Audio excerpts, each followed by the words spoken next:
ICE was on the hot seat today, specifically the head of Immigration and Customs Enforcement Agency, who sometimes struggled to answer lawmakers' questions about an immigration system that was often depicted today as broken.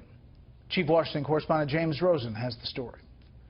A former U.S. attorney in Texas, now the head of U.S. Immigration and Customs Enforcement, or ICE, Sarah Saldana told the House Judiciary Committee she approaches her job as a former federal prosecutor. Yet even that posture exposed the top immigration official to tough questioning.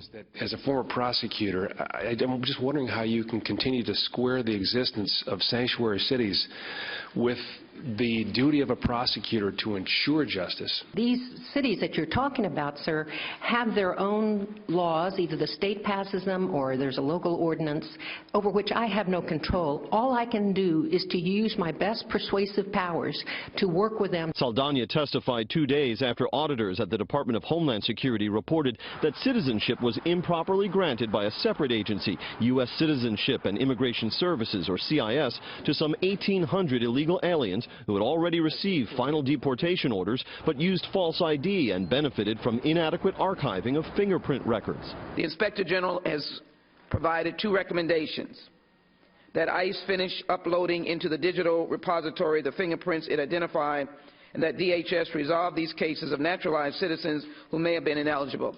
Are you in the process of doing that? Yes. And my understanding is that the Inspector General is satisfied that you are doing that. Is that correct? Yes.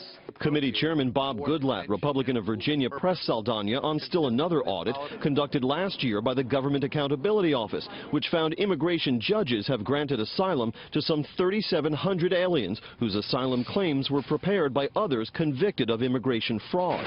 None of those cases have been reopened according to the Department of Justice. What action have you taken to investigate these cases? We will obviously focus on these 3,000 in particular. What action have you taken to investigate those cases? In those cases that we've reviewed, we have opened matters in order to take a look at them and see the facts and circumstances of each case. Finally, a document shared exclusively with our colleagues at FoxNews.com by Republican Senator Ron Johnson of Wisconsin, chair of the Homeland Security Committee, shows officials at U.S. Citizenship and Immigration Services urging coworkers there to work overtime to swear in as many new citizens as possible, quote, due to the election year. A DHS spokesman did not immediately respond to requests for comment. Brett. We will definitely follow up on that. James, thank you.